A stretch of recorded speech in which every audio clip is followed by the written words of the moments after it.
Like, you know how they say that they find you when you're at your most vulnerable? My mom was very vulnerable. And then they started asking me like all these inappropriate questions, like, what were you wearing? Did you flirt with him? Did you want this to happen to you? I couldn't believe that they were asking me things like that when I was attacked. I experienced so many bad things when I was like within the JWs, and I was like, I'm not going to let this define me. Hello, everybody, and welcome back. After a little break to kind of reset, I am back for another episode of Ex-JW Women Speak Out. Today, I'm going to be interviewing somebody I actually connected through just social media. We've been kind of messaging back and forth, just talking about our history, our past, life as Jehovah's Witnesses, and she's finally decided she wants to share her story as well. As you know, my purpose of doing this is really to just amplify women's voices, to give them a platform that they can share their stories, and really just reclaim their voices. I hope that this is going to continue to help people who have left and have felt lonely, or like they are on an island of their own, or those who are in the process of trying to leave. It's not an easy process in any way, shape, or form, and it can be very, very hard to heal from. So that is why I'm doing this. I want people to see that there are others out there just like them. So with that being said, I want everybody to please welcome my friend, Dominique. Hi. Thank you so much for doing this and for coming on and for working with me. She was one of the interviews I had scheduled that I ended up kind of rescheduling with everything that was going on. So I appreciate her kind of being willing to reschedule this and get back on. And to start off, why don't we just kind of go into your history? Why don't you tell us a little bit about your life as a Jehovah's Witness? Did you grow up in it? What your childhood was like? And I'll let you kind of take over. Sure. So when basically my mom, she started studying when I was about 5.5 years old. And so there was a knock at the door and she started studying. I guess I should go back a little bit. So my mom, she used to be a psychotherapist, and then she got sick. Like we had carbon monoxide poisoning in our house. And so my mom, my dad, and me, we all got very sick, but my mom got sick the worst. And so she started having a lot of health problems. She was in the hospital for a really long time. Right after she was discharged from the hospital, so I would have been about 5.5, 6 at that time, she got a knock on the door from the JWs. And so they started studying with her. And then she got baptized when I was 6. And so that was kind of like how I was introduced to it. So like I started off like as a child celebrating holidays, birthdays, everything. And then like suddenly no more holidays, no more birthdays. And my dad, he did eventually get baptized, but it wasn't for like many, many years. Like 20 years after my mom had been baptized was when my dad got baptized.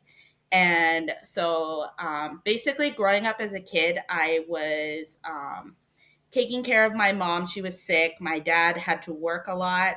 And so it was like after she had got baptized, the brothers in our congregation kind of like set it up so that people would come and like help like care for her.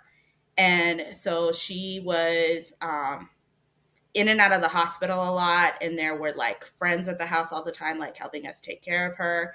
And so it was kind of like, I would say that like, you know how they say that they find you when you're at your most vulnerable?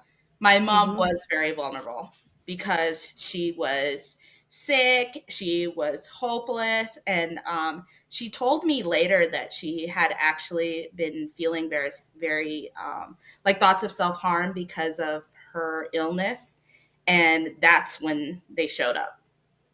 And they offered her this hope of one day you won't be sick anymore, you'll live in paradise, like all of that. So it was very appealing to her because she was, I would say that my mom, before she got sick, she was very successful like at her job, and she was very she's a very intelligent person also. And so like it went from being this successful, like powerful person to somebody who can't even walk. Mm, And so for that to happen to her, I think it was just like she was vulnerable. So absolutely. they just swooped in and snatched her up and gave her the hope that they give everyone. And And so it's funny you bring that up because I'm like, I keep seeing that like over and over and over again. And I didn't really make that connection because I was born into it. So I didn't think a whole lot of it. But they absolutely do. They prey on people who are at like their lowest state. And they're like, but look, we're offering you this hope. And that's, I think, what is pulling people in still to this day is they're targeting those that have no other hope elsewhere. yeah, It's just crazy. Sorry, I yeah. interrupted you. Go ahead. No, you're fine. And like also like thinking about it now, like I'm no longer, believing in that or anything. And like honestly, I'm not sure that I ever really did fully believe much of it. But like thinking about it now, like my mom, she's still really sick. And so I wouldn't ever, want to like remove that one thing that she feels like she can believe in. Yeah. And Yeah, so it's the hope they have in you. There are certain people that you just are like, it's better for them to stay in yeah, it and continue to have that for themselves than to like wake up to the reality of what yeah, the organization is. that's how I feel because I was like, I talk to people about this a lot. Like my dad, so essentially he got baptized like 6 or 7 years ago, and he's told me that he doesn't, really believe much of it, and so I just feel like he. He kind of was like swept along with it also. And so, but like I've told my dad that also, I'm like, I would never take away her belief from her because I know that it's what she needs Yep. to function. Like Yeah. I know that about my mom, and I know that she would be worse off if she woke up. Yeah. Yeah. No, I agree. I fully agree. I feel the same way kind of about my parents. Like as much as I would love for them to wake up even just a little bit so they were not shunning as much, like this is the only hope they've ever had like their whole lives. And it's like when you're in your 70s, my parents are mid 70s, like Yeah. I don't want them to like root everything that they've worked for their entire lives is this Right. organization. And it's like it would be hard for them to wake up from that. So I don't want to do that to someone by any Right. means. Yeah, that's what I would never like I know what I believe and I know why I believe it. And I know that there are like ways that you get there, but I wouldn't even like want to put my mom on that path Yeah. cuz I just feel like You're it would. going against all the stereotypes. You're supposed to be crazy lunatic that's out there I trying to pull know, people right? away. I know, right? It's like I've always felt like, people have the right to believe whatever they believe, and it's not my place to make them believe something else. Yeah. So like growing up, I was in a congregation where there were a lot of like old time witnesses. Like it was one of the founding, like it was one of the founding congregations in my area. So Okay. it's like one of those congregations where like everybody who's an elder in that congregation was the son of brother so and so who started this congregation. Yeah. But yeah, but I like growing up, the brother and sister who studied with my mom and dad, or not my mom and dad, just my mom at first. They were a pioneer couple. The husband was an elder, and so once my mom got baptized, I was about 6 or 7 years old, and this couple, they were really involved in our lives. Like they would tell my mom, how she should be raising me, like what she should be doing to make sure that I became a devout witness girl and, this amazing spiritual person that they wanted me to be. I noticed like around my congregation there were a lot of like families of like multi-generational witness families, and Mhm. I was always wanting to be like included in like what was happening around me. So I asked that couple, if since they studied with my mom and dad, like they were her spiritual parents, if I could call them grandma and grandpa, because I just wanted to be like everybody else who had like grandparents who were whatever. Yeah. And so they said that I could. So they were my spiritual grandma and grandpa for like all of the time that I was a witness. They were very like invested in my future and like my goals. I would go and spend like every other weekend at their house, and they would like take me to meetings, like we would study with them. And there was this rule that they had. The wife, she had a son that was not shared between them, but he was an adult. And but she said that growing up she had a rule that he had to comment at every meeting, and if he didn't comment at the meeting, he was in trouble. And so they instituted that rule for me also. Oh my. So it was like if you weren't commenting, you lost TV time or you got spanked or something like that. Oh And my goodness. so the thing, the other thing about it is that my mom, because of her illness, she had to sit in the back room.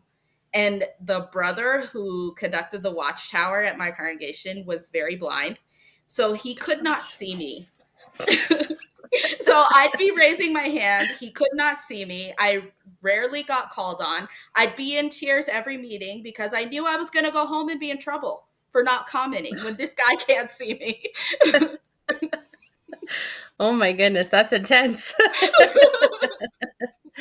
So, would you say then, because of the influence of that couple that studied with your mom, you had a pretty strict then, like once you were in, like a pretty Yeah. strict upbringing and Yeah. um like a lot kind of on your shoulders as a kid of like how you were supposed to present yourself. Yeah, very much so. So, like, essentially, they were the pioneer couple of our congregation.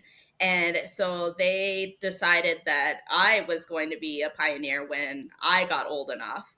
And so they started out like growing up, like, there were certain people that I was not allowed to hang out with.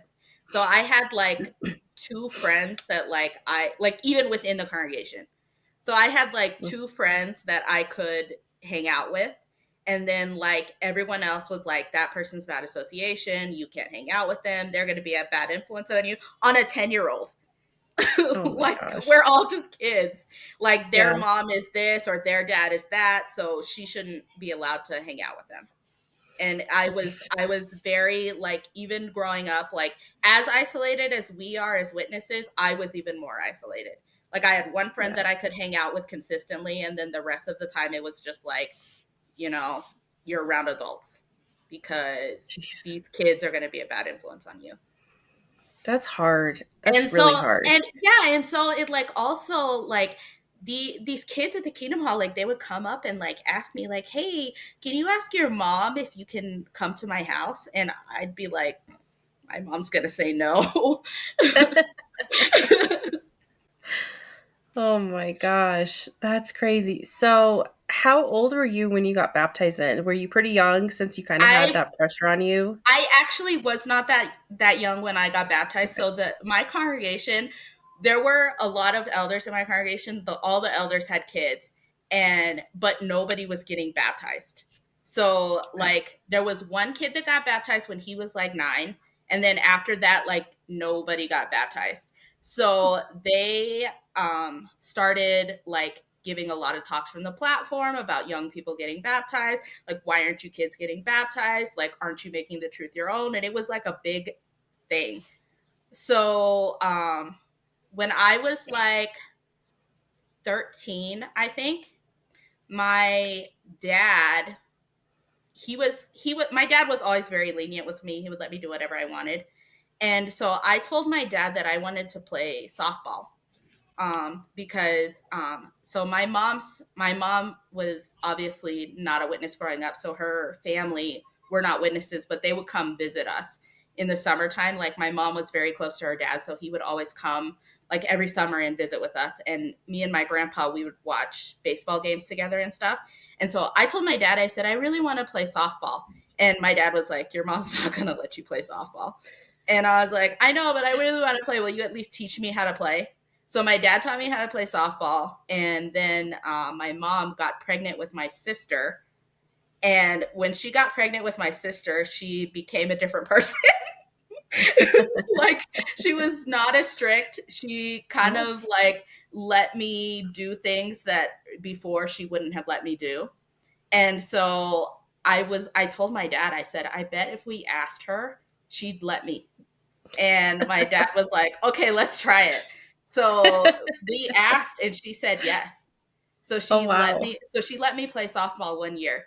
And Okay. then after that year, my sister was born, and then my mom went back to the strict person that she was, and she called the elders on me, and they were like, oh, so basically I had a shepherding call when I was like 14 and a half years old, and they told me that since you've played on the softball team, you've become a different person.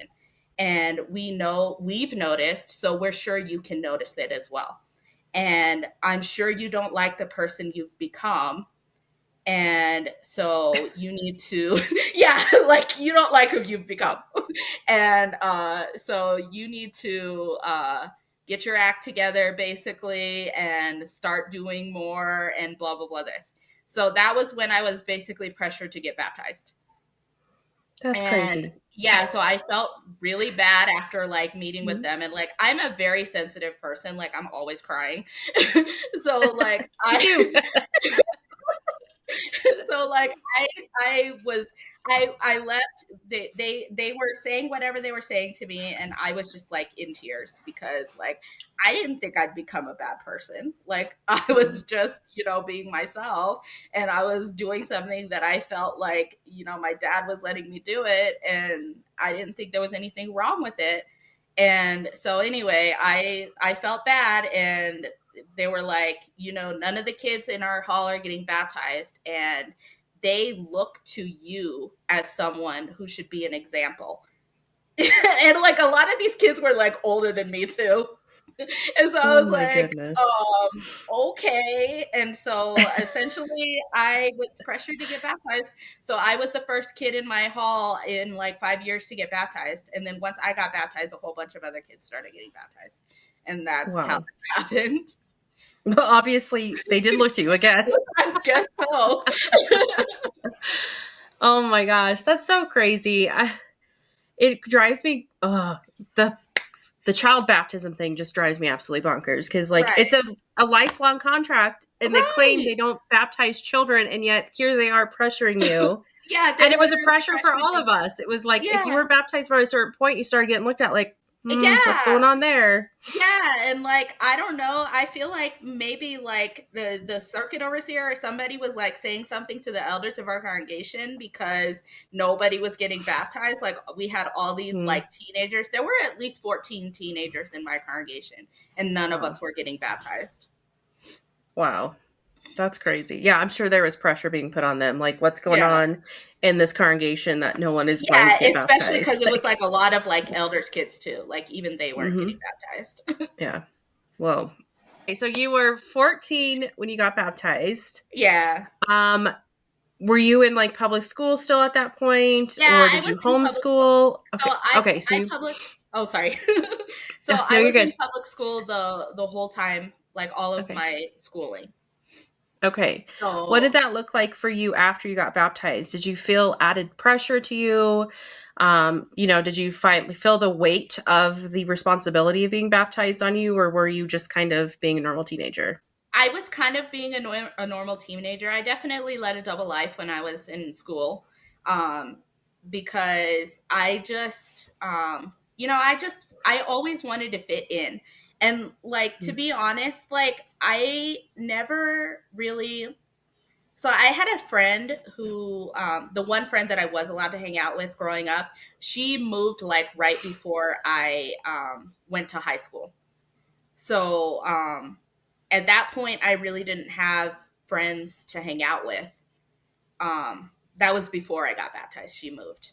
And so at that point, I really didn't have friends to hang out with. So I was just basically making friends at school because I didn't really have like friends in the congregation that I could hang out with, like outside of like seeing them at the Kingdom Hall. Like nobody really tried to be my friend very much.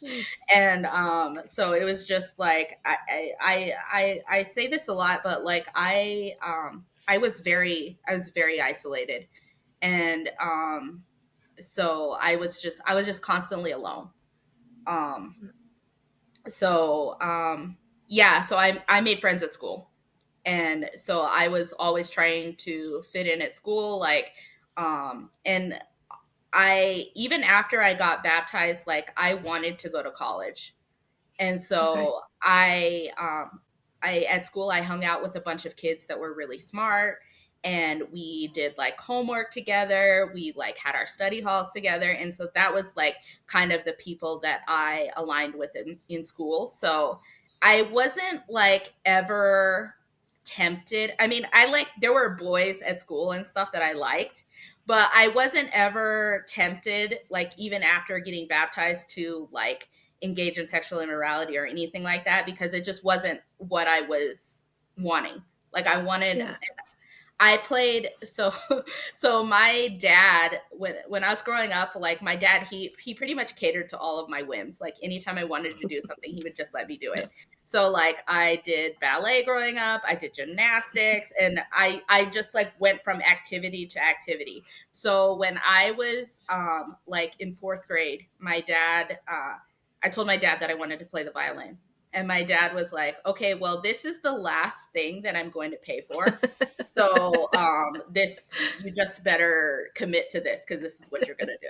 He's like, if you don't like this, you're not doing anything else.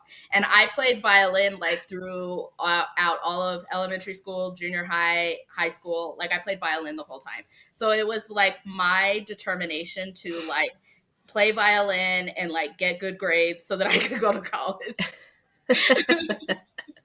I love that though. And you're going against what they claim all, teenagers are if they're around bad Yeah, association. You were yeah, just around other kids that were trying to like do good in school. So it's like, yeah. okay.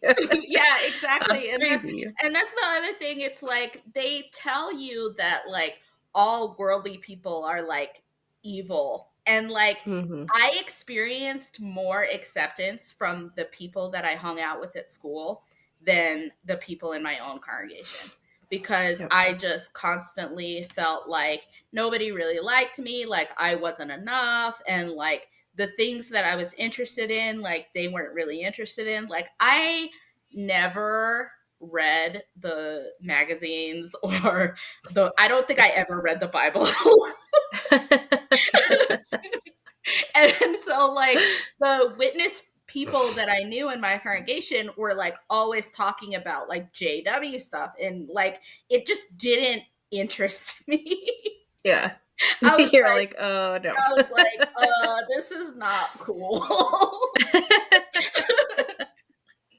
Oh my gosh, that's funny. Uh, yeah, that was never anyone that was all they talked about. I'm like, there's more to life than JW or Right. get all of our literature. You know that, Right. right? Right. Right. And then like honestly my mom, like she had this weird way of studying with us, where she would always want to start studying at around like 7:30 or 8 at night. So it's like already really late. And then she would like do these she would do these weird things, like she'd read the paragraph and then she'd read the scripture and then she'd ask a question and then she'd say, we'd answer, like me or my sister, we would answer. And then she'd say, Well, in short, and then she would go on a tangent for like 10 or 15 minutes, and this would last like hours. My sister would be falling asleep, I would be falling asleep. Like it was never fun. For me it was never fun. And I was like, I don't know if this is like if like my not really taking it in was a result of the way my mom studied with me, or just like I don't know, like I feel like the love bombing that like people who are converts get, I didn't get. Like my mom Okay. definitely got it. Like people loved my mom. But like for me, it was just like I was Rose's daughter. Oh my And goodness. Yep. Yep. so so it was just like I never felt like really accepted by any of it. And so it was just like I feel like, and it was something that like, because I got talked to by the elders a lot. Like the Mm. elders were constantly talking to me and like telling me about stuff I was doing or wasn't doing or should be doing. And like the something that was said to me a lot was that you seem like you're just going through the motions. And Mm. I was, because it just I there was no appeal to it for me. Yeah. And I never it never sunk into me like the way Okay. it did with other people, I think. Yeah. Do you think that they like felt the need to counsel you more because your dad was like a non-believer at the time? I think so also, because Okay. my dad, especially with that situation with my dad letting me play softball, because my Mm. dad would have let me do anything, and he still kind of does. And so there was very much a like triangulation between the elders and my mom, like trying to like Mhm. stop my dad from allowing me to do things that I wanted to do. So like when I when it was time for me to graduate from high school, like I was fully planning on going to college, and my dad was going to let me. So it was like a constant battle between my parents, where my dad really wanted me to go to college and my mom really didn't. Mm. And the elders were pressuring her, you can't let her do this. And my dad was like, she wants to do this, and this is the only way she's going to be able to get a job that can pay her anything, and she should be able to. And then like at the very end, like literally my mom it got to the point where so when you apply for college, like I got I got a full ride academic scholarship to Harvard. And in order to accept the scholarship, you have to sign up for FAFSA, and if your parents are married, they both have to sign it. And my mom refused. Mm. That's crazy. That is well, let me just rewind a second. You saying this goes against what all the Jehovah's Witnesses are now claiming, that I there was never a know. problem with going to college. I It was always a know. choice. I That's know. crazy. Yeah, no, that's It's like, horrible. yeah, and like honestly, like a few months ago, like maybe 7 or 8 months ago, like I had a conversation with my sister before she stopped talking to me, and she told me that my mom told her that she feels really bad about it, about not letting me Mm. go. And but she's never said that to me. Yeah, of course. That's heartbreaking. So that had to been really hard to deal with. You were what, 18, graduating and Yeah, so I having was to seven. pass that So up? yeah, so I was Okay. 17 when I graduated. And Okay. yeah, I had to pass that up. And then like also I had when I got baptized, there was a girl who was in a neighboring congregation, and she came up to me like right after I got baptized. And she and I actually became really good friends. So she was like my friend that I had going through high school. She was a year older than me. She was very indoctrinated, I'll say. Mm. And so like a lot of the kids in my area growing up were, I feel like most of us were living double lives back then, but this girl definitely was not. So Okay. like her brother was living a double life, I was living a double life, all of our friends were living double lives, but she definitely was not. Yeah. And So when I was a senior in high school, I met this guy at school that I really liked, and I started dating him. And so like most of my JW friends like knew about it, and like she knew about it. And she decided, and like it was like a very at school relationship. And so the guy was not he wasn't, and it only lasted like literally 2 months. Like me and this guy dated for 2 months, and I never saw him anywhere but school. And he got tired of it, and so he broke up with me and started dating this other girl that I was like somewhat friends with. So Mhm. like him and I aren't even dating anymore. And then this girl decides to tell me that she can no longer support my double life, and I need to tell the elders what I'm doing, or she's going to tell them. Oh boy. And I was like, this guy like dumped me last week. Like, why do I have to tell the elders about it? Oh my gosh. And Oh. yeah, so like literally that, like she sent me a text saying that. And Mhm. like I had this notebook that I kept in my car that I would like write like all of my feelings in. And that particular day, my parents took my car for some reason. So I started like spiraling because I was like, my parents have my car. That notebook is in it. This girl has just told me she's going to tell the elders on me. Like, what if my parents see that notebook and find out before I'm able to say anything or have a way to defend myself? Like, my intent was to hide the notebook and just be like, there's no way that like the guy dumped me, so there's no way that there's like proof that I'm dating this guy anymore. So I was just like, I'm going to hide the notebook and nobody will ever know. But like my parents, they took like forever to come home from wherever they'd gone.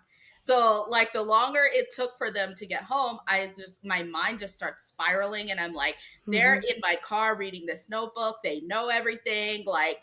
And I back then, like I was very reactionary. So I took a bottle of ibuprofen because I was like, my parents are going to find out, my life is going to be over.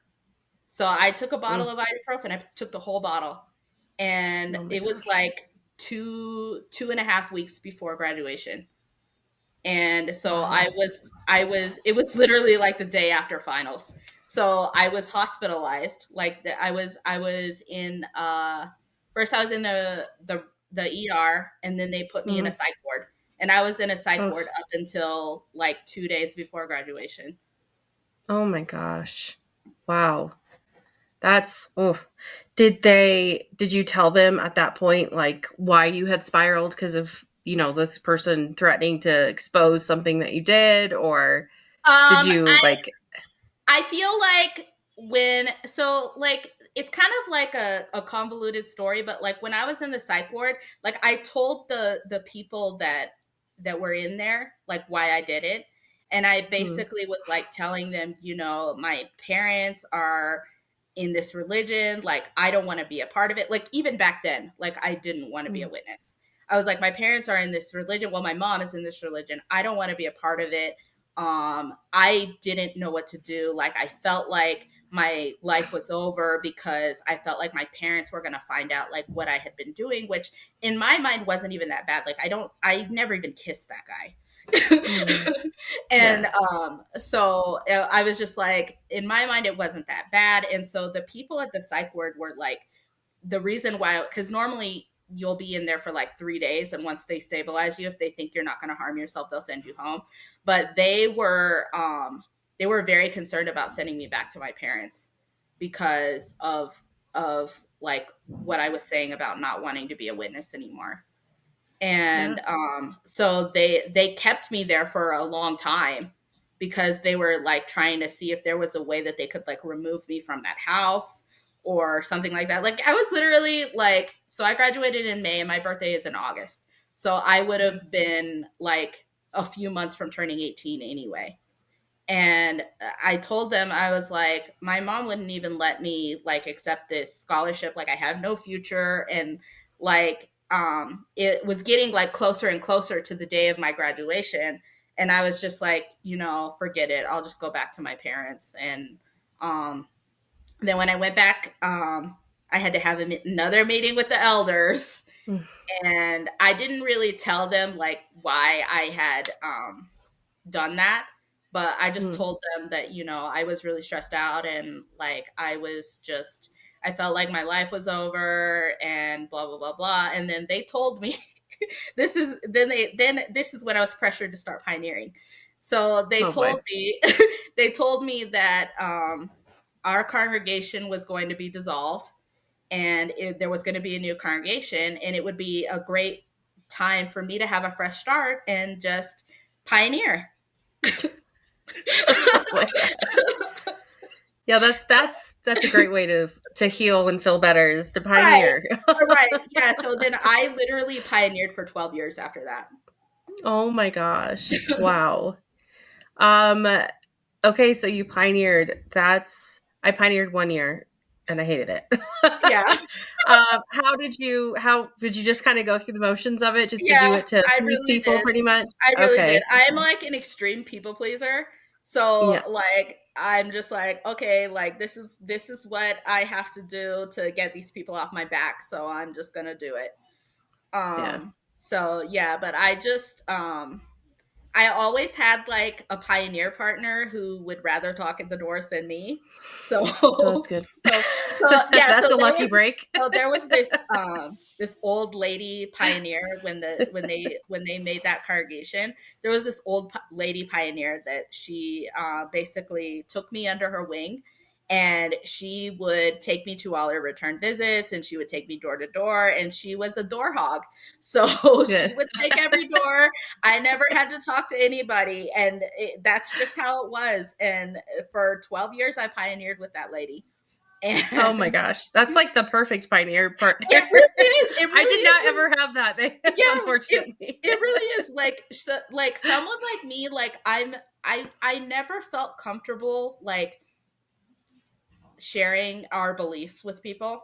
Like Hmm. it just never felt right to me to like knock on people's doors and tell them that everything they believe is wrong. Like They're gonna die. you're right, and that they're gonna die. Like I never felt right about any of it, so I would Mhm. just let her take the lead. I would just follow her. Oh man, I really wish that. I always had a bunch of young kids I was pioneering with, and I was like, I felt bad for them because I could say they were nervous, and I was like, son of a, fine, I'll take the door. Right. And then Oh, so I while I was pioneering, I went to two different international conventions, and wow. I also at one point went to I was in the Chinese group in our city. Okay. Okay. So I learned Chinese, and I did my little Chinese preaching, which was very easy because the only presentation I knew was, "Would you like to take this magazine?" Okay. That's And not too bad. yeah, the person just took the magazine, and that was the extent of my Chinese ministry. Oh my gosh. Wow. So you were very involved then, even if I like was. it seems like to your core you didn't maybe necessarily believe it, but you were like I doing didn't. everything to outwardly please everyone and look like a spiritually Yeah, strong I person. really Okay. did. And so I have like two motivations for why I did that. Number one was my best friend who moved when I was 14. She got disfellowshipped. Um she's a year younger than me. Like we were Yeah, she's a year younger than me. So she got disfellowshipped when she was like 20. Okay. And so once that happened, and so like, oh, I forgot to say, after the taking the pills thing that I did, Mhm. um my mom sent me to stay with them, and so I stayed Okay. at their house for like a whole summer with her and her family, because she was my best friend. And like I still to this day like am friends with her. Like we're both no longer witnesses, and like Okay. we like once I stopped being a witness, like I reconnected with her. um That's awesome. So still to this day we're friends. But anyway, my mom had sent me there because I guess she thought that I needed to be fixed in some way. And this friend of mine also, she was she was someone who definitely believed it, Mm, and she wasn't like me at all, but she never judged me for being that way. Like, she knew how I was. She knew that I wasn't like fully invested, but she never judged me. She always accepted me. And so that's nice. that was why it was. So when she got this fellowship, it was really hard for me.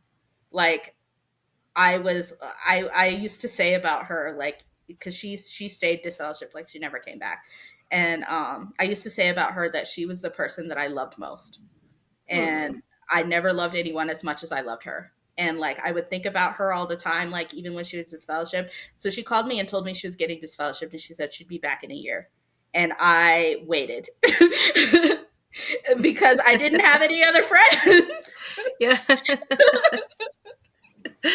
Oh man. And so I just waited, and then it was like years and years, and I was like, okay, I don't think she's coming back. And I was like, I didn't like try and I mean, I did make like other friends like outside of it, but it was never like a friend like that. Like, Mm, somebody who just like, loves you for who you are, and is just like fine with you being that way. And yeah. like, I didn't even like, honestly, I didn't even get that from my parents really.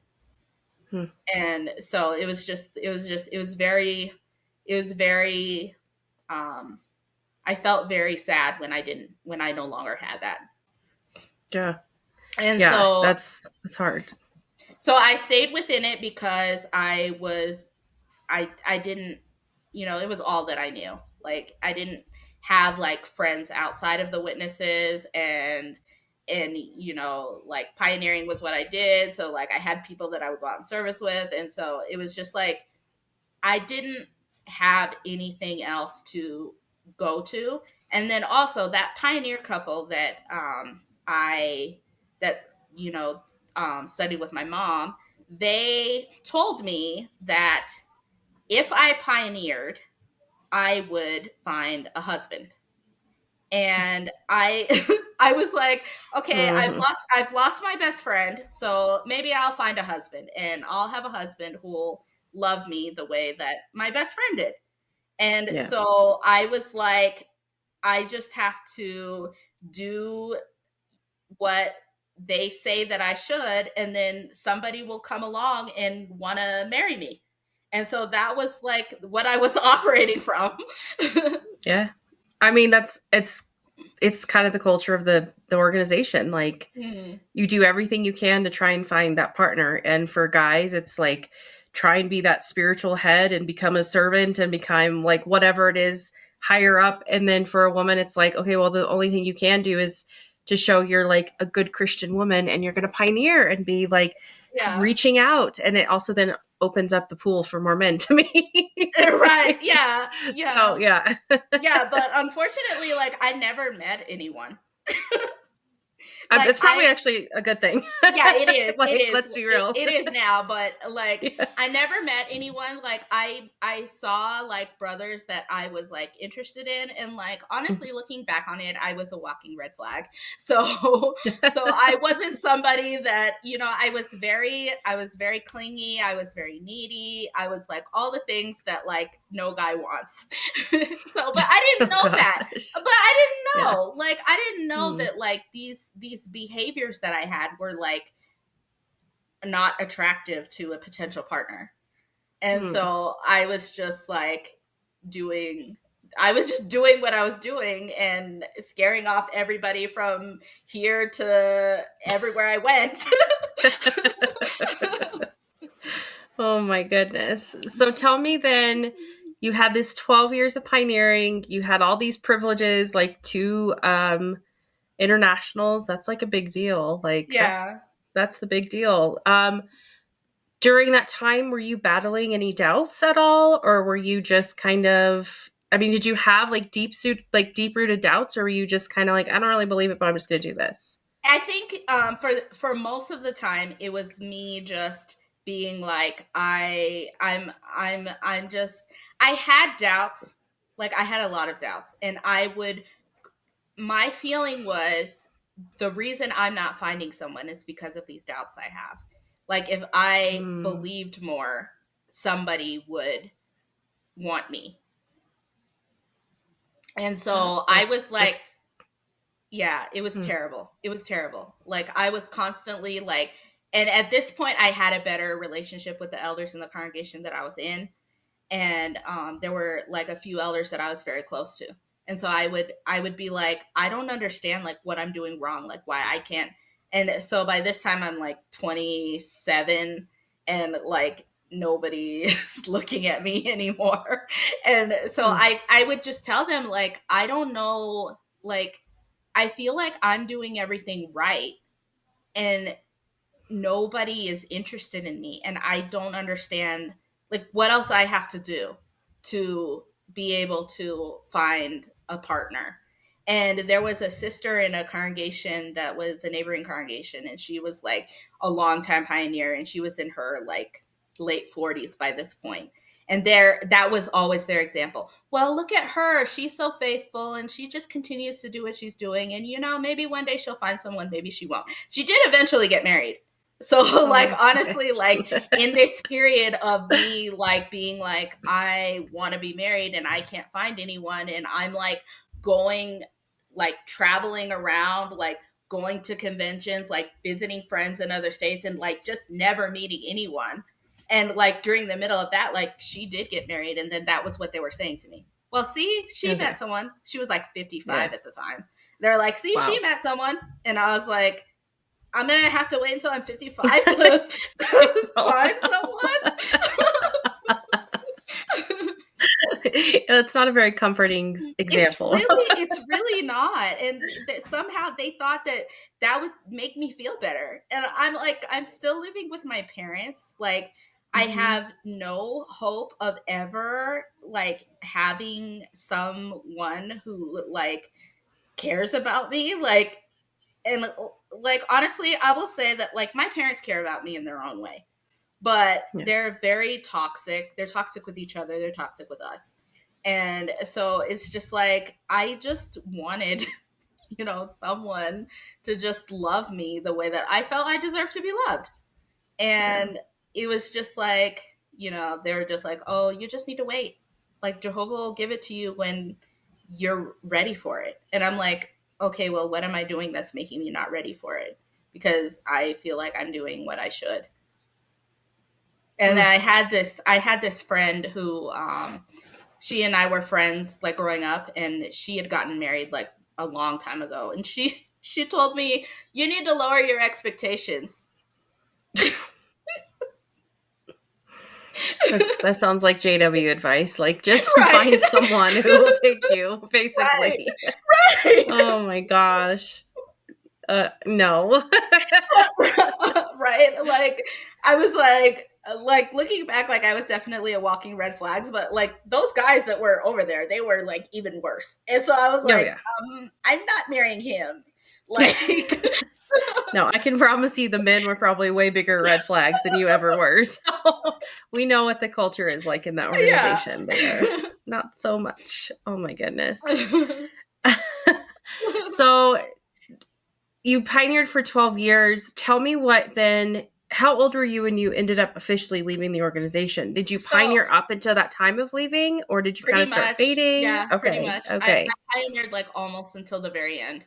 And Okay. so literally what happened was on one of these trips that I went on to search for a partner, like I Hmm. had all of these friends who like knew how much I wanted to be married, like in all these like places around the country.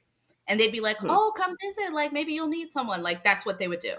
And so Yeah. like literally I went on a trip with this girl that I was friends with, and we stayed with a family that used to live where we live, and the dad was a ministerial servant. He said, "I'm going to find you a husband."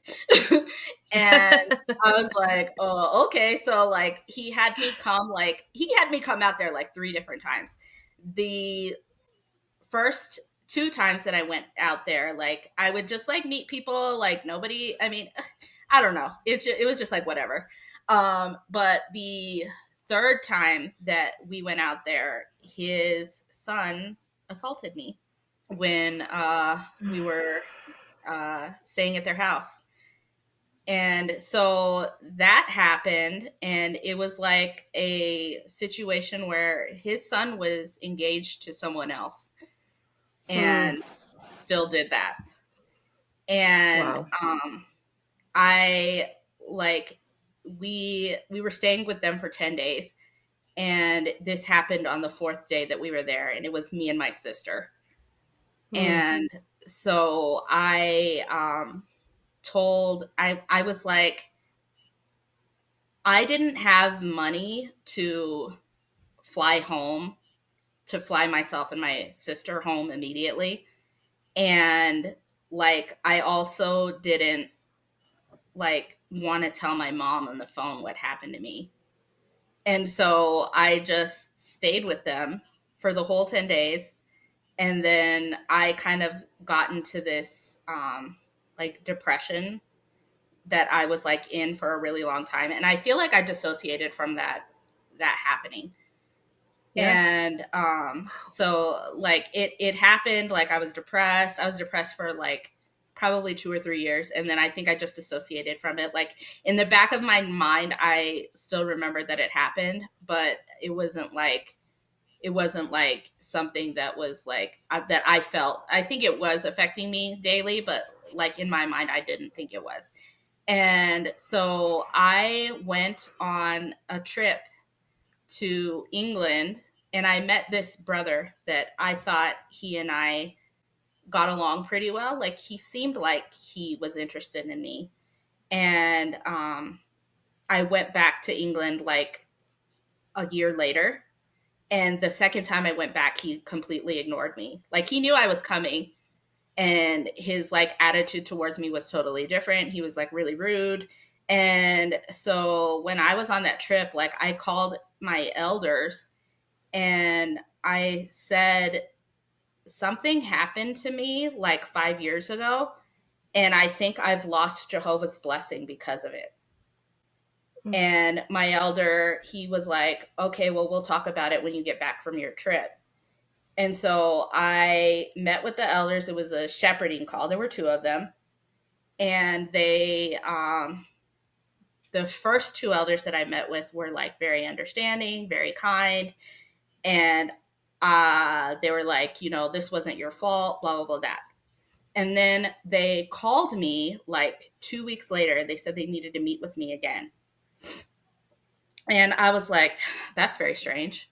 And so I went back to meet with them again. And these are elders that I thought I had a good relationship with.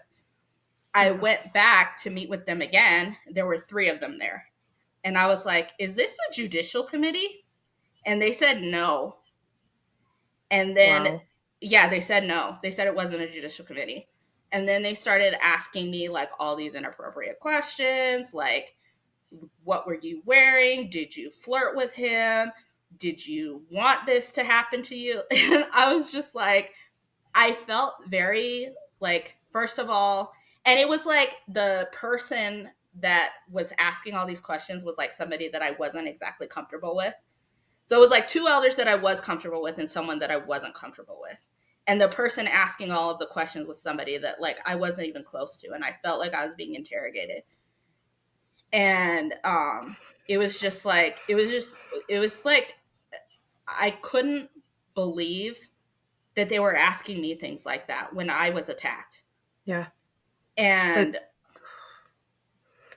that is, so many people have had to endure that, where you're the victim of an assault and you turn up into like the bad guy in front of the elders, and they are yeah, trying to put the blame on you. yeah, um and especially as a woman, it's disgusting. It's horrible that that's how they handle it. yeah, yeah, it Did was they Go ahead. Sorry, you can continue. I'm Oh yeah, just it flabbergasted. it was awful, and I felt it was like a really long meeting, and then they sent me out, and I was like so upset. Like the congregation that I was in before this that congregation was where I was in the Chinese group, and the congregation that I was in before, I still had a really good relationship with the elders from that congregation, and I called the coordinator from that congregation, and I told them, I said, look, I was assaulted, and these are the questions they asked me, and he was upset. Like I know now that that's their mo, but like even he was like, how dare they ask you things like that. And then Yeah. he told me that there wasn't really anything he could do about it because it was their committee. Yeah. um and so they told me like a week later that they spoke to the perpetrator and he denied it, so it was word versus word, and that was the only reason I wasn't being disfellowshipped. That's ridiculous. Of course that he denied it. Right. Of course. Because he was This married is by the that issue. point. Yeah. This is the problem with this organization. And like I absolutely hate that you went through that, but I'm kind of glad you brought it up because the way this organization handles assaults with adults, women, whatever, but with children even, like it's this like, well, it's a your word versus their word, and if they say Right. they didn't do it, then they didn't do it, so we're going to believe Right. that. And Yeah. it's if it's there's not two witnesses to it, then I guess it's your word again. It's horrible. It's a systemic issue that I wish they would fix, but I don't see that being fixed Right. anytime in the near future. Right. um And like honestly, like that is the reason, like I did eventually tell my mom, because like that was like the starting point of what stopped me from being a witness. Like because before I had like doubts that were like nagging doubts that were kind of just like, oh, like I'm not doing enough or like whatever. But like once that happened, I was like, these people claim to be loving, but like what happened to me was not loving. And like I didn't tell my mom about it for a really long time. Like my parents, I didn't tell them because I was just like, I just they told me they weren't going to disfellowship me, so I just switched congregations and I went back to the congregation that I was going to before. And I'm sure that when they sent my cards, they wrote something bad about me, but I don't think it really affected me because I had spoken to that elder already. And so I don't think that them sending a letter with my card like had any type of effect on what happened. Like I went over as a pioneer still, and okay. so but I know that it was because like that was the congregation that I grew up in, so they had a, I guess, a soft spot for my whatever. Yeah. uh so that was towards the end then, and that was probably what started making you wake up that's more. that's what started making me like be like, this whole thing is just like not what I believed it was. And Yeah. then so essentially the next thing that happened was what happened next? Oh, so next there was a brother who I was very close with. He was like a really old like elder in this area, and he died, and then my grandpa died. So that happened where the elders treated me like really bad, and then I had two people that I was very close to die within like 3 months of each other. And so that sent me into a really really deep depression, and I completely stopped going to meetings, completely stopped going out in service. So my grandpa died, who my mom's dad. So she was also very close to him. So my mom also stopped going to meetings. But they they kept reaching out to my mom, but they didn't really reach out to me. So me and my mom are both struggling with this immense loss in our lives, and the only person that's being reached out to is my mom. Wow. So I'm like in my room every day crying, like not able to get out of bed. Like I like losing my grandpa destroyed me, and they just didn't care. Hmm. And so literally there was one day where I got 2 hours in a month, and I wrote on my time slip, I wrote 2 hours at the bottom, and I wrote please help me. and nobody ever called me. Wow. That's insane. So you got to witness their conditional love and affection firsthand Yeah. before you were even out, really. Hmm. Um that's devastating. Um And then, so like, then oh, go ahead. no, go ahead. So then from that point, tell me then how things went. So they essentially, they were reaching out to my mom, and my mom, like, at one point she told them, she was like, my daughter's struggling too. She was like, I can't even get her to come out of her room most of the time. And they kept saying they were going to send somebody to come talk to me. They never did. And then, like, finally, it was like when they changed it from, it was when we had service groups. So we no longer had book studies, but we had service groups. So my service group got a new assistant group overseer, and he was somebody that I was, like, friends with. And he said that the group overseer wanted him to meet with me to see how I was doing, make sure I was okay. And I was like, I'm not okay. I was like, I've been struggling for months and nobody has contacted me. I've asked for help and nobody has reached out to me. And I was like, I'm not okay. And I was like, I don't know how I'm going to get past this, but it's not going to be with the help of you guys. And I was like, and it's pretty hurtful that, like, people call my mom. Like, there was one night where I went to the meeting. It was like the first time I'd gone to the meeting in like 2 or 3 months, and my mom didn't go. And I was just, like, so distraught, so devastated. There was somebody made some type of comment that, like, set me off. And by this time my dad's already baptized. And so me and my dad went to the meeting. I think my sister went also, but me and my dad went to the meeting, and somebody said something in a comment, or maybe it was a something happened that, like, set me off. I went to the car and I started crying.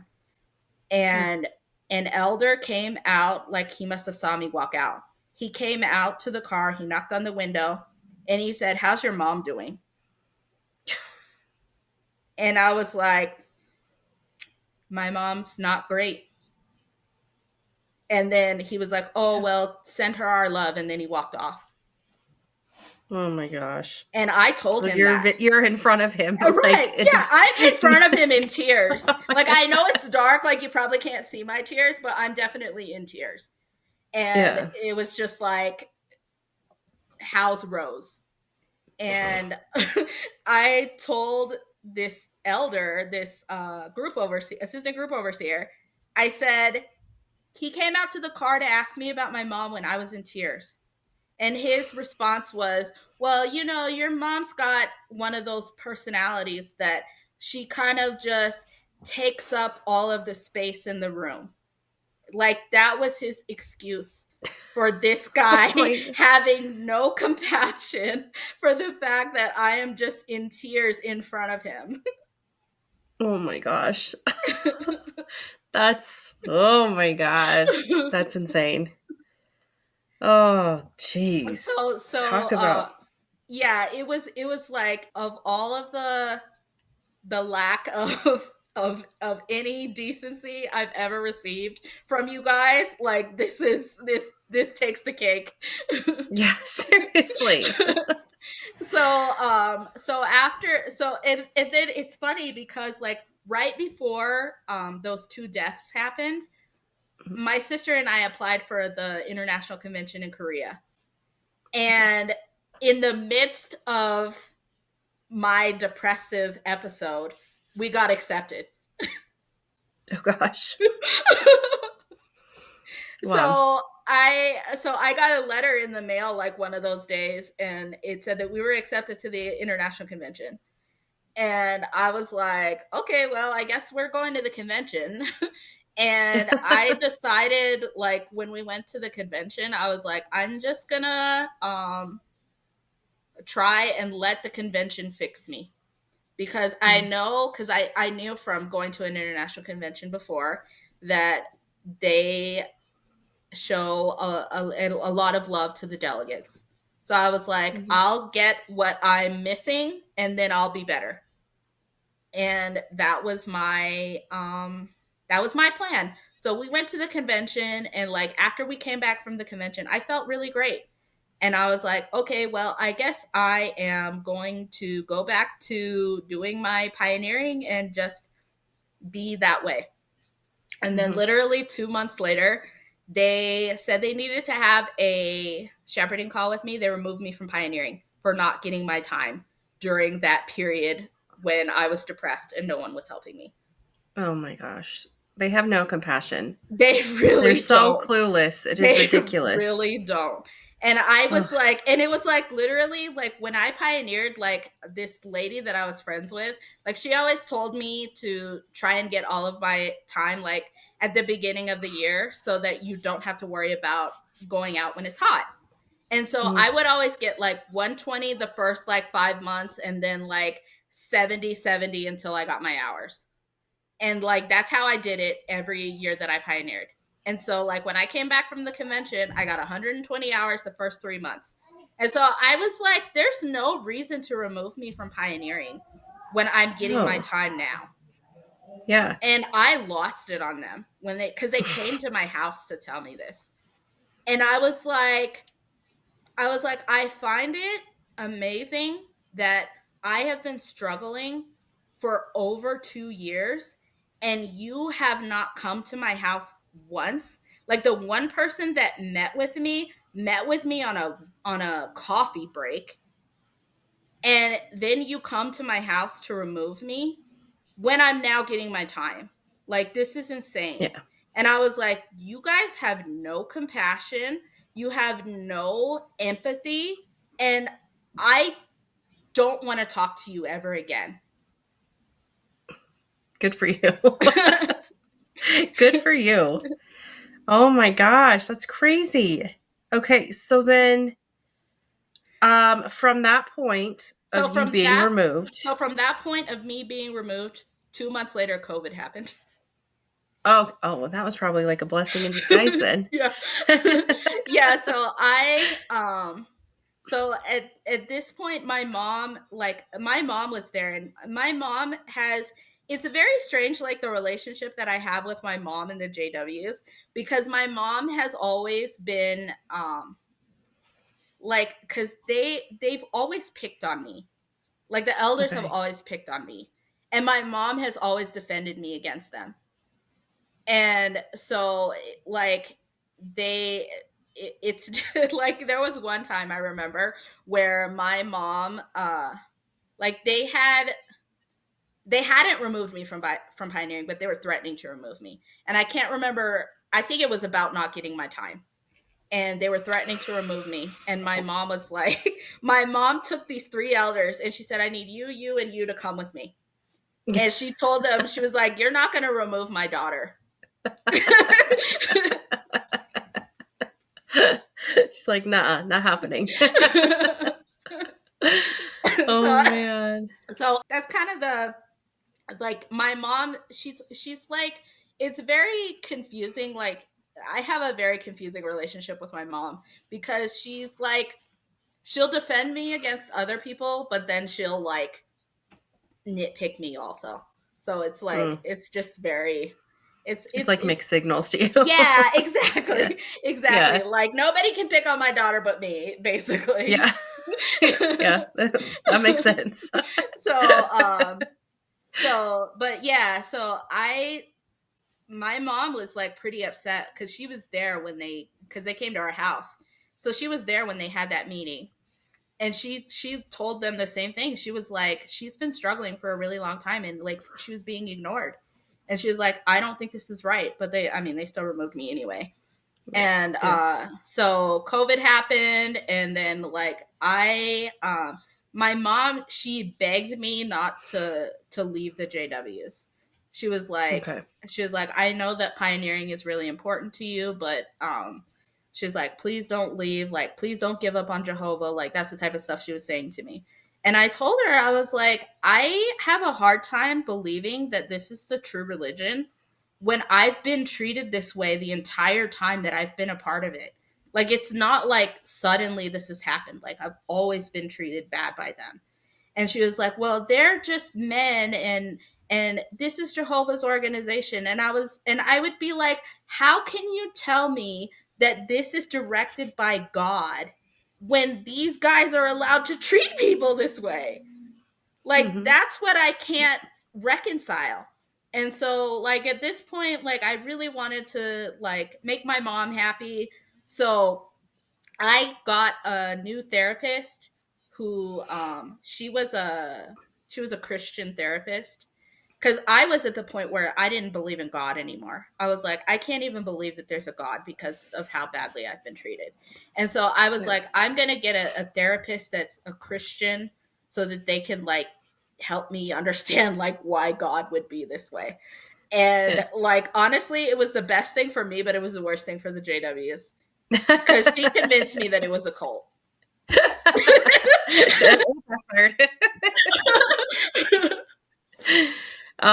Wow. Yeah, that's, I mean, something similar happened to my husband. He was seeing a therapist and she was like, kind of sounds like a cult. And he was like, no. And then he was like, Yeah, wait a minute. Wait a minute. yeah. Like, I was like, so I was working with her on the assault that happened to me, and I was Mm-hmm. also working with her on religious abuse.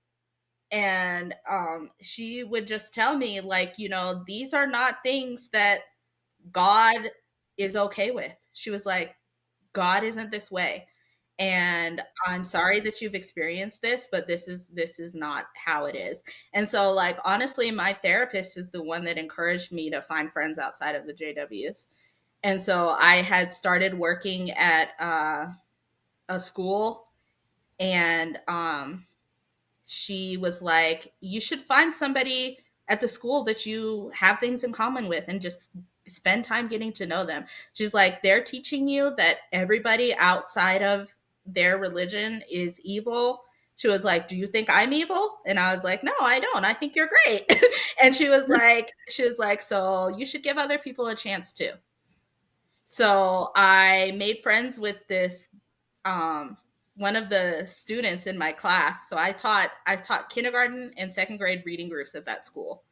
And one of the students in my class, her mom was a TA. And Okay. so she came up to my desk one day, the little girl, and she said, hey, do you want to come over to my house? And I was like, huh?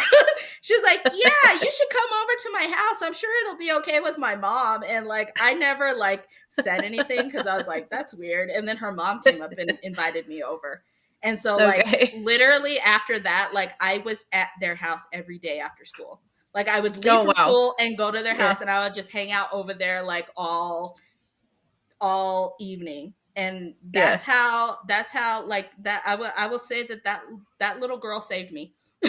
She That's saved me amazing. from indoctrination. She helped me realize that people outside are not crazy or evil. And I'm still friends with her mom too. And Yeah. so it's just like it was like that. And her then my therapist, like, suggested, like, why don't you try dating? And I was like, I don't know. And then because I told my therapist, like, and I told my current partner this also, when I first met him, like, when he and I first started dating, I told him, I said, I don't think I'm capable of love.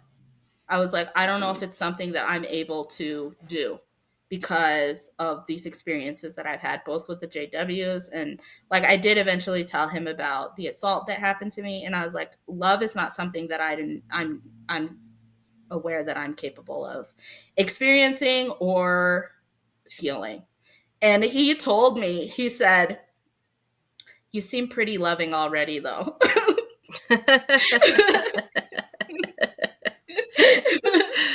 Oh. Oh my, I love that. So tell me, okay, so how long have you been out then, like, officially? How did that look? Did you fade? Did you So I disassociate? Did did you get fade. disfellowshipped? So I did Okay. fade. Um, Okay. I faded. So essentially, I COVID happened. I was still going to the meetings on Zoom, but I wasn't really paying attention, like what's on my phone the Mhm. whole time. And Yeah, then when, everybody was. right, right. And then when they started going back to meetings, technically I was still going, but not like really as much. And Mhm. then I'd say I went to like 2 in-person meetings, and then I completely stopped going. Okay. And Okay. I was still living with my mom at that time, and like that was when I told my parents about the assault. And Okay. I told my mom, I said, besides, the mistreatment that I've experienced from, every elder body that I've interacted with, like this also happened. And this is why I won't be going anymore. And so my mom still talks to me because that happened. Okay. And like my mom, when I told my mom about the assault and about the judicial committee that they did on me, my mom was Mhm. angry. And she was Good. like, Rightfully so. my mom was angry, and she wanted to like meet with the elders and like say something to them. And I was like, by this time I had like already like read the elders manual and everything. And so I was Yeah. like, yeah, meeting with them isn't going to do anything for you. I was like, and it might make things worse for you. So like, you don't have to. Yeah. Oh my gosh. So, did you get any like backlash? Where did you have like elders bothering you? Do So you have them bothering you now? I had them bothering me for about 2 months when I stopped going, because Hmm. the congregation that I was in, like I had a good relationship with the elders in that congregation too. So that the congregation that I was in when I stopped going, like the group overseer that I had, he was calling me, and he was like trying to get me to come back. And like I changed my number because I was like, I don't want to hear Good. from these people anymore. Good. So like um, I'm not disfellowshipped, I'm not disassociated, I'm technically just faded. Like my mom still talks to me. mhm. And like I said, my dad is like he's very passive with his JW beliefs. So Okay. my dad told me he'd never stop talking to me, and I like actually believe him. My sister told me that also, but she does shun me now. But Mhm. my dad told me he'd never stop talking to me, and I do believe that. That's good. That's good. Probably, I would imagine because he wasn't raised in it, he came in later in life. It's probably And not like honestly, super indoctrinated in his brain that he right. can like be told what to do. Right. Like honestly, my dad is very so my dad, he studied on and off like the whole time my mom has been a witness. And then the very last time that he studied, when they convinced him to get baptized, like they basically the my dad, he told my mom he didn't want to study anymore. And he said he was going to tell the brother that was studying with him that he didn't want to study. And I was like, the brother that was studying with him was a former circuit overseer in our congregation. And I was like, I just want to observe what happens. So I sat there and watched. And my dad told the guy he didn't want to study anymore. And the guy told him, we all say things we don't mean. Oh my gosh. And They're then like like, not listening to you. yeah, and then like months later my dad ended up getting baptized. So that like it was essentially like he was forced also. Oh my gosh. Oh, well, I'm glad at least you haven't like lost your parents. It's Yeah. probably not easy losing a sister, but Yeah. um, there's no easy way to leave. I mean, Yeah. there's just no way to get out of this super easily. So I think you just know that there's going to be some casualties along the way because of Yeah. it. Yeah, it's just like for Um, me it's really hard with my sister because like my sister's 15 years younger than me, and I did mhm, raise her. Like my mom was very hands off with my sister, and like honestly like my parents, they have a lot of like issues. Like I don't know if you've read the book Adult Children of Emotionally Immature Parents, but that's mhm, like that's a description of both of my parents. Like they're both like emotionally unavailable, and it wasn't a good environment for my sister. So mm, like I was there as like a buffer for her. So like for me it's really difficult to not have that relationship with my sister. because she's always like come to me when she's needed something, like, and I I felt like, I don't know, I think it's like because of my mom being sick and all that, like I have this need to be needed. So with my sister like not talking to me anymore, it's like it's very, it's jarring for me. And like honestly, my partner, like he met my sister before my parents did. And so I had been telling her about him and about, you know, how great I thought he was and how he's like, he's been really like this person that has just you know, really loved me and, you know, accepted me and all of that, like Yeah. everything that I was looking for when I was a JW, like he's that. And so I would say that I'm like really glad that I didn't find somebody while I was a JW, because he's the person that's just like, Yeah. he's the right fit for me. And so, but like when he met my sister, he told her that, you know, he said Dom is is always going to be the person that takes the hits with your parents, and you really need to appreciate that she does that. Because like to this day, like my sister, she so she got married in May. I think it was May that she got married. She got married in May, and she wasn't talking to me at the time. And my dad told me, he like, I literally, like my dad calls me like a couple times a week just to see how I'm doing, and like he needs help with his computer or Yeah. whatever, so he like calls me for that. And like even when my sister was living with them, like he would still call me for that. And so it's just like my parents, I think they, like my mom especially, I know that my mom, like she's got this idea in her mind that she can still talk to me Hmm. because of what they did to me. Like she's using that to justify in her mind like still having a relationship with me. But like also Yeah. she needs me. Like my sister doesn't like really do things for them like that they need. So like if they need something, I'm the person that is called. And it's like that with all of my family. Like it's not just my parents, my sister's like that too. Like last year my sister, I don't, honestly I don't know what she was going through, but she called me, and me and my partner, we were sitting here like watching a TV show. She called me and she said that Mm. she thinks she hurt herself. And I was like, what do you mean you hurt yourself? And Yeah. mind you, she's in the house with my parents. She said, I took a bunch of Benadryls and I think I hurt myself. And I was like, what do you mean? Like, where's mom? Where's dad? And she was like, then she starts freaking out. And my partner was like, stay on the phone with her. I'm going to call 911. And so he called 911 while I was on the phone with her. And then she starts like freaking out. And then my mom busts in the room. Like Hmm. she's with them in a house and she calls me to tell me. And so that's just the dynamic of my family, is like when stuff You're the goes one they all go bad, to. call Dom. Yeah. Yeah. And yeah. Which I guess would make sense why then they aren't willing to fully cut you So off because you're like crucial pretty much to all of their yeah. lives. Um, which I mean, I guess that's good. I mean, Yeah. really. Um, Yeah.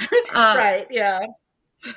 But like it is unfortunate like when it comes to my sister, because like, and I have friends now that I like talk to a lot, and I'm like, it really hurts me that like she would call me for that yeah, and like now not that's speak to me. painful. And yeah, and she's like gotten married and I wasn't invited. Like technically I was invited because my dad told me, but Oh, like I wow. had to attend it on Zoom. And yeah, so it was just like it was all very Mm. very hurtful to me. And like From what I can tell, like she doesn't really like interact with my parents as much as she did either. So it's just like I don't know. I feel Yeah. like I raised her Yeah. better than Well, hopefully, that. hopefully with time she'll come around. Yeah. But her husband is he's his family are very Mm, very devout JWs. Um and so like honestly, like I told my sister when cuz she this guy that she married, she's been friends with him for a really long time, mm, and I could tell that she was into him when she was talking about him. But she had this thought in her mm, mind that she was never going to get married. And I told my sister, because of the situation that I was in before when I was a JW, like being like 35 and not being able to find anyone. I told my sister, I said, because she was like 20 at the time. I said, if you like him, or if you're interested in him, or think that one day you might be interested in him, don't friend zone him to the point where mm. he no longer has interest in you, because then you'll end up like me. You'll be 35 and not be able to find anyone. And like that's what I told my sister, because I was like the way that I felt when I was, wanting to be Yeah. married as a JW was miserable. Like I really felt like nobody wants me, like what's wrong with Yeah. me, and I just didn't want that for my Yeah. sister. And I mean, you love her, so you didn't want to see her in the position you were in eventually. Yeah. That makes sense. Yeah. So tell me Hmm. then about your life now, how like post JW and what it looks like, things you're proud of that you've accomplished since leaving. Just tell me what that looks like. Sure. So I obviously I have my partner. We've been together almost 3 years, and so like literally, he like I met him, and we met online, and I liked him a lot. Like immediately from meeting him, he was very sweet, very considerate, very kind. Just like I could tell when I met him that he was a great guy. Like we went on a first date on the day that King Charles was coronated, and and I was watching the coronation. Like I'm a big British royal family fan, and so I was watching the Okay. coronation, and he asked me out, and he was like, "Do you want to go out for tacos at around 3?" And I was watching the coronation. I told him, I was like, "Well, I'm watching the coronation, but sure." And like it I was like so late. I was so late. So like I told him, he texted me, and he said, I'm early, but I'm at the place where we're meeting for tacos. And I had like not even gotten ready yet. And I was like, oh gosh. So then I like threw on my like, because I had been like casually dating people for about a year at this point. And so I threw on my first date outfit, and I ran out the door, and I was like 45 minutes late, and he was just waiting, and he was so patient. And then we had tacos, and we went to this park.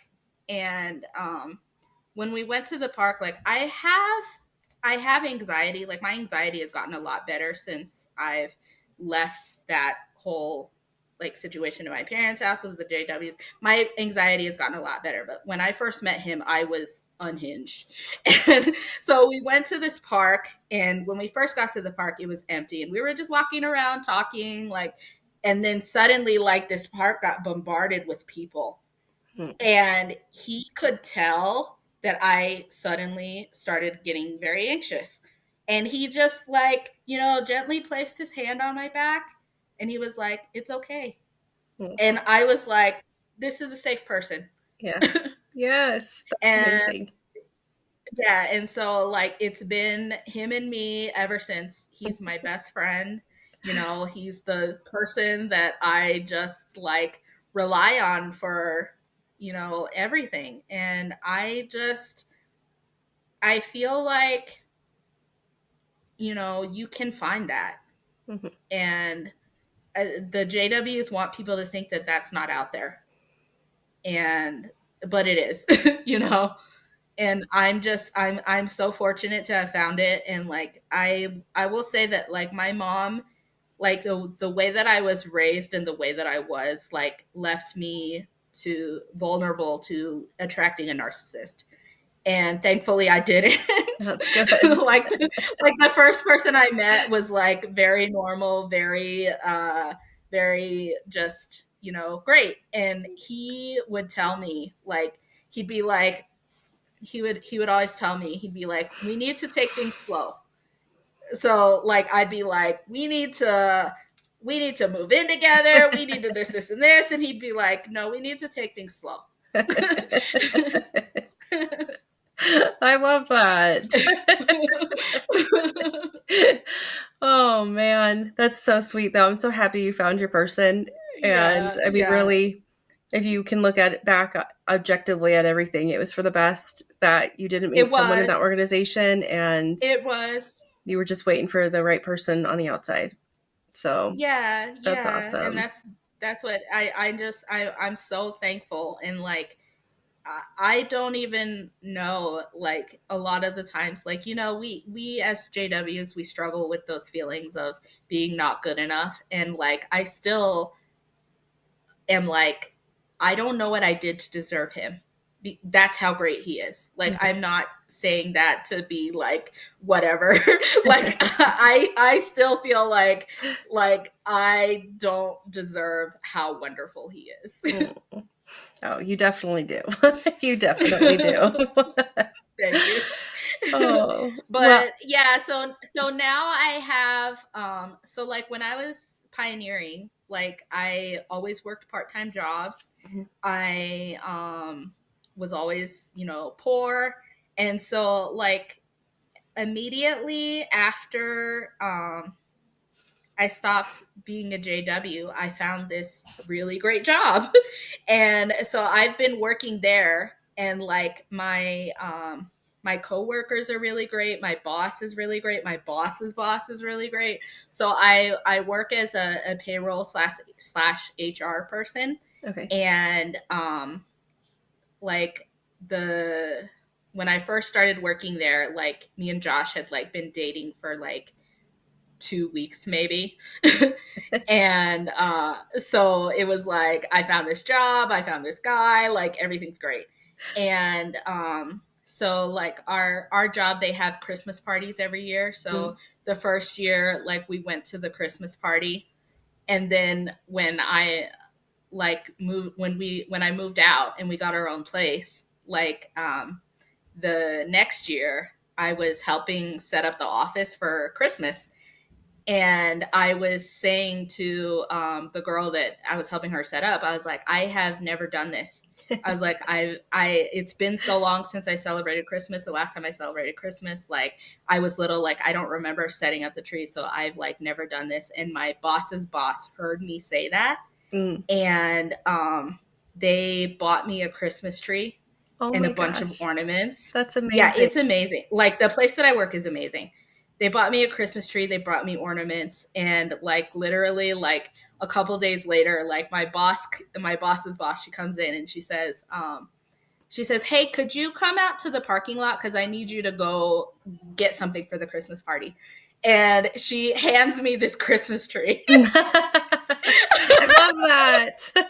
He was like, "This is for you," and then they were like bringing me like boxes of ornaments. Like it was amazing. And my boss told me, she said that she had come into our office and she said, I just heard Dominique saying that she's never celebrated Christmas before. And my boss was like, well, she did celebrate Christmas. Like last year, she came to the Christmas party, but she's like, you know, she's doing a whole lot of holiday stuff like since she's worked here. And my boss's boss, she goes, that's just wrong. And then they bought me a tree. That's so awesome. Love that. So your life has kind of taken a turn for the better, unlike what they claim is going to happen when you leave. Yeah. Yeah, Yeah, that's wonderful. that's what I'm like. I feel bad because, well, it's not that I feel bad. I mean, I do feel bad. But I think that like if you believe that your life will turn bad, then it will. Yeah. And so, like, if you stay trapped in that mindset where, everything is horrible and I don't have these people anymore, and so I'm never gonna be successful, like, that's what'll happen to you. Yeah. And Exactly. I was like, I experienced so many bad things when I was like within the JWs, and I was like, I'm not gonna let this define me, Yeah. and I'm going to make my life better. And that's what I've just strived to do. Good for you. No, I think it's huge if you go out, if you're join the real world with the mindset of like, I'm going to make this the best life I can. Yeah. It just trickles down into every choice and thing you do. And again, I think the people that that they use as examples of like, oh, look how horrible their life turned out, are usually ones who are still mentally in that organization and are Yeah. carrying a ton of guilt for leaving. So Yeah. when you leave Mm-hmm. and like, I'm doing this for the best for myself, Yeah. it's a totally different Yeah. story. Yeah. And Yeah. I was never going to have guilt about leaving because they didn't treat me well. Good. Like, Yeah. it would have been different if, like, I felt like those people cared about me, but I never felt that. There was one person the entire time that I was within there that I felt like cared about me, and I still have that person. Yeah. Which And so, yeah, my that's friend. that's So, good. I mean, so yeah. So, it's like, not good. Sorry. literally, That's not good. You were right, treated bad by everyone. But it's right, good that one right, person you have is still in your right. life. Right. So, like, literally, like, she got disfellowshipped, and I was hearing about her moving back to our town. And I was like, I was questioning at that point, but like not planning on leaving. But I was like constantly looking for her, like whenever I would drive Yeah. around. Like, people in other congregations would be like, "Oh, she lives over here, and she always goes to this King Supers," and I would be looking for her. I'd be like, You maybe run I'll into go her. into that store and I'll see her, and then I'll. But I went, and then when I decided I wasn't going to be a JW anymore, I found her on Facebook immediately, and I texted her. And, Good. like, she's my friend again, and she was the first person in my life that met Josh, and, like, she liked him, and I was like, okay, she likes him, he's it. Yeah. I love that. Well, we'll finish off this chat. I've loved hearing your story. Thank you so much for being, so willing to come on here and share. I know it'll help others as well.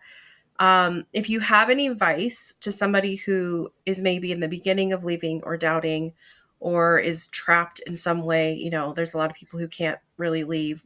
What would your advice be to those people? My advice would be, number one, get therapy, because there's, like, so many, like, mental games that they play on you that like influence your mindset and your way of thinking, that you need to unravel them with somebody who's a professional. So my first advice would be to get therapy and then just to, like, have the mindset that, like, your life won't be horrible if you leave. Like, if you leave, it doesn't have to be horrible, and it's your choice how it plays out. I love that. I think that's great advice. Definitely just leave and manifest the best life you possibly can, and it's going to come to you. It will happen. I love that. Okay, so I mentioned this before we started recording. My new thing is asking everyone if they have a toast that they want to finish off their interview with. So did you get a chance to think of one, and do you have one you I would like to thought of say? one. Okay. I thought of one. I stole it from Pink, and I Okay. have my little coffee cup Okay. here, so I'll bring my own. I will just say, raise your glass if you're wrong in all the right ways. I love it. That's great. Awesome. Well, again, thank you so much for doing this. Thank you for working with me, because I did reschedule on you before, and I'm so happy we were able to coordinate and have you on again. As always, I want my audience that are watching this to make sure that you drop some love for Dominique in the comments. Thank her so much for being willing to do this. I know it's not easy for people to put their stories out there like this and share the good, the bad, and the ugly of being a Jehovah's Witness, things that may happen that you have to endure and go through. But you are a strong person. You are truly so wonderful to talk with. And I'm so happy that your life is just turning out as best as it can be. And in the world of Jehovah's Witnesses, it's the best life ever. So thank you again so much for being here. And for everybody who has watched this and sat here, thank you guys. And I will catch everyone the next time we do one of these. So have a good one, everyone. Bye.